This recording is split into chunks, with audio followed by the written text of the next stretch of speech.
Om Namo Bhagavate Vasudevaya. We offer our humble salutations to the son of Vasudev. We bow to the one who pervades all creation. We surrender to the eternal protector of Dharma. Tonight, we reach the culmination of our sacred journey. We have traveled through 9 divine hymns and prayers. We began with the roaring strength of Hanuman Chalisa. We walked through the fierce protection of Durga Saptashti. We danced with Shiva in his cosmic Tandav. We celebrated Ganesha, the remover of obstacles. Now we arrive at the Vishnu Chalisa. 40 verses that sing the glory of the Preserver, the Sustainer of all worlds, the one who maintains the delicate balance of creation. The Vishnu Chalisa emerged from the devotional tradition of medieval India. Composed in simple Hindi verse, it became the people's prayer. Unlike the ancient Sanskrit stotras, this Chalisa speaks in the language of the heart. Every household could recite it. Every devotee could feel its power. Vishnu is not just another deity.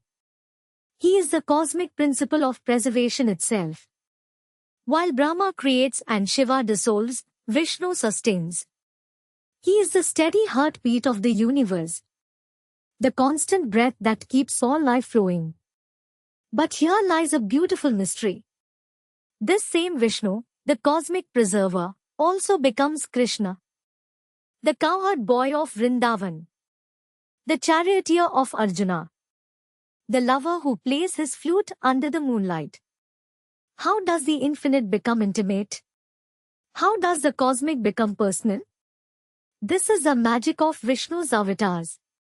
He descends not as a distant god, but as a friend, a protector, a guide.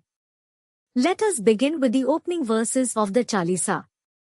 Shri गुरु चरण सरोज राज निज मन मुकुर सुधार बरनौ रघुवर बिमल जस जो दायक फलचार. These opening lines call upon the Guru's grace. They prepare the mind for divine contemplation. Like polishing a mirror, we cleanse our hearts. Only then can we reflect Vishnu's glory properly. The Chalisa continues with verses that paint Vishnu's divine form. Picture him as the devotees see him. His skin is the color of rain clouds, deep blue, like the infinite sky. His forearms hold the symbols of cosmic power. In his upper right hand, he holds the Sudarshana Chakra. This divine discus spins with the power of 1,000 suns. It cuts through ignorance. It destroys evil wherever it hides. When Krishna lifts his finger, this same chakra appears. The mountain Govardhan rests upon it like a mere pebble. His upper left hand grasps the Shankha, the conch shell. When Vishnu blows this conch, creation begins. Its sound is Om itself. In the Mahabharata, Krishna's conch was called Panchajanya. Its blast on the battlefield announced Dharma's victory. The lower right hand holds the Gada, the mighty make. This is Kaumotki, the weapon of righteousness. It strikes down those who oppress the innocent. It protects those who cannot protect themselves. The lower left hand cradles a lotus, the Padma. This flower blooms in muddy water yet remains pure. It represents the possibility of divine consciousness in this material world. From Vishnu's navel, a lotus grows. On this lotus sits Brahma, ready to create. Chaturbhuj Sundar Roop Dhara, Sarita Sagar Mantra Dhara. These verses describe his forearmed beauty. They speak of his form as vast as oceans, as flowing as rivers. Vishnu is not confined to any single shape. He manifests wherever devotion calls him. The mythology behind Vishnu's form tells of cosmic necessity.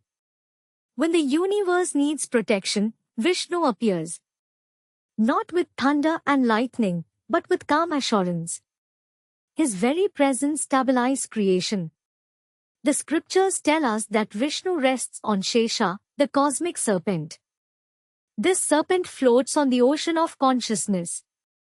Vishnu lies in Yoga Nidra, the sleep of awareness. He dreams the universe into existence. Every breath he takes lasts millions of years. From this cosmic sleep, Vishnu awakens when dharma declines. He takes birth among us. Sometimes as Rama, the perfect king. Sometimes as Krishna, the divine lover. Sometimes as Buddha, the compassionate teacher. Dashvatara ke roop dhara, he jag rakshak kara. 10 avatars, the Chalisa reminds us. Each avatar addresses a specific crisis. Matsya saves the Vedas from the flood. Kurma supports Mount Mandara during the churning of the ocean. Varha rescues the earth from the cosmic waters. These are not just ancient stories. They are principles of divine intervention. Whenever evil threatens to overwhelm good, Vishnu descends. Not as a conqueror, but as a teacher. He shows us how to live in harmony with cosmic law. The Chalisa devotes many verses to Krishna specifically. This is natural. Among all the avatars, Krishna captured hearts most completely. He was not remote or stern. He laughed. He played. He loved. Govind Gopala Hari Naam, ye sab tumhare charitra gaan. Govinda, the protector of cows. Gopala, the cowherd. Hari, the one who removes our burdens. These names sing Krishna's Leelas, his divine play. In Vrindavan, Krishna lifted Govardhan mountain. The people had worshipped Indra out of habit. Krishna showed them that the divine lives in nature itself. The mountain that shelters them deserves their gratitude. When Indra raged with storms, Krishna held up the entire mountain. For 7 days and 7 nights, it served as an umbrella. This story teaches us about true devotion. We need not fear natural forces when we live in harmony with them. The divine protects those who protect creation.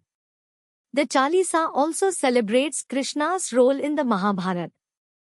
As Arjuna's charioteer, he delivered the Bhagavad Gita. The greatest philosophical teaching emerged from a battlefield. This shows us that wisdom comes not in peaceful isolation, but in life's challenges. Kurukshetra में किया उपदेश, अर्जुन के मन की सूधी करी. On the battlefield of Kurukshetra, Krishna gave instruction. He removed the confusion from Arjuna's mind. When Arjuna saw his relatives in the enemy army, he despaired. How could he fight his own family? Krishna taught him about duty without attachment, action without ego, service without expectation of results. This teaching applies to every human struggle. We must do our duty while surrendering the results to the divine. The Vishnu Chalisa tradition includes specific practices. Devotees recite it every Tuesday. They offer yellow flowers, Krishna's favorite color. They light he lamps before his image. Some fast on Ekadashi, the 11th day of each lunar cycle. Ekadashi fasting holds deep significance in Vishnu worship. This day belongs especially to the preserver. Devotees abstain from grains and beans. They focus their energy on meditation and prayer. The practice purifies body and mind. The scriptures promise that sincere Ekadashi observance pleases Vishnu greatly. He grants both material prosperity and spiritual progress. But the real benefit comes from the discipline itself. Fasting teaches us detachment. It shows us that happiness doesn't depend on constant consumption. Vishnu's temples dot the Indian landscape. Each one tells its own story of divine grace. Tirupati in South India draws millions of pilgrims annually. It may be the richest temple in the world. Devotees donate their hair as an offering. They climb steep hills to reach Venkateshwar, Vishnu's form there. The temple's wealth serves a divine purpose. It feeds countless devotees. It supports hospitals and schools. It proves that material abundance can serve spiritual goals. When wealth flows through devotion, it blesses everyone it touches. Badrinath, high in the Himalayas, represents Vishnu's austere aspect. Here, he meditates as Naranarayan. The temple remains closed in winter when snow blocks all access. Yet devotees believe Vishnu continues his meditation uninterrupted. This teaches us about inner practice. External circumstances change constantly, but the inner connection with the divine remains steady. Like Vishnu in the Himalayas, our meditation continues regardless of outer storms. Jagannath Puri in Orissa celebrates Krishna's playful nature. The wooden deities change their clothing daily. During the annual Rath Yatra, the entire city becomes a festival. Lord Jagannath rides his chariot through the streets. Thousands pull the ropes, singing his glory. This festival shows us divine accessibility. The Lord of the universe rides among his devotees. He doesn't remain locked in his temple. He comes out to meet those who love him. Char Dham, the four sacred abodes, mark the boundaries of sacred India.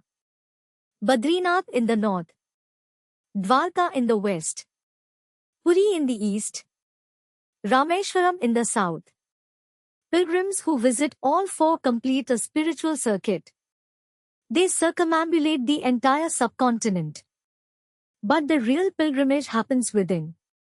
Each temple we visit externally awakens a corresponding shrine in our hearts. The true Char Dham exists in consciousness itself. The Chalisa concludes with verses of surrender. It acknowledges our complete dependence on Vishnu's grace. Without his protection, we are lost in samsara, the cycle of birth and death. With his blessing, we find the path to liberation. जो ये path करे मन लई को वांछित फल पाई. Whoever recites this path with focused mind receives their desired fruit. But the Chalisa teaches us to desire the highest fruit. Not just material success, but spiritual fulfillment. Not just temporary pleasure, but eternal peace. The distinction between Vishnu and Krishna dissolves in true devotion. The cosmic preserver and the personal beloved are one. The infinite reality expresses itself through infinite love. We approach the transcendent through the intimate. This is the genius of Hindu spirituality. It doesn't ask us to abandon our human hearts to reach the divine. Instead, it sanctifies our capacity for love. Our devotion to Krishna becomes devotion to the cosmic principle. Our personal relationship becomes universal wisdom. Throughout these 9 sacred hymns, we have explored different faces of the divine. Hanuman's strength, Durga's protection, Shiva's transcendence, Ganesha's auspiciousness, Rama and Sita's idealism, Lakshmi's abundance, Saraswati's wisdom, and now, Vishnu and Krishna's all-encompassing love. Each hymn revealed a different path to the same ultimate truth. Each prayer opened a different door to the same infinite reality. Together, they form a complete spiritual practice. They address every human need and aspiration. The beauty of these traditional prayers lies in their completeness. They don't just inspire us temporarily. They provide practical methods for daily spiritual life. They connect us with centuries of devotional experience. They link our individual practice with the cosmic worship that never ceases. As we conclude this journey through sacred hymns, remember their real purpose. These are not just beautiful poetry to appreciate intellectually. They are transformative practices to live experientially. Each verse carries the power to awaken dormant spiritual potential. The words we have shared are seeds. Plant them in the soil of daily practice. Water them with sincere devotion. Watch them grow into the tree of spiritual realization. Under its shade, you will find the peace that passes understanding. May Lord Vishnu, the preserver of the universe, and his beloved avatar Krishna, fill your heart with love, protect you from all harm, and guide you on the path of Dharma. May these sacred hymns continue to resonate in your heart, guiding you through all of life's journeys, and may you find in their eternal wisdom the light that illuminates the path to divine realization.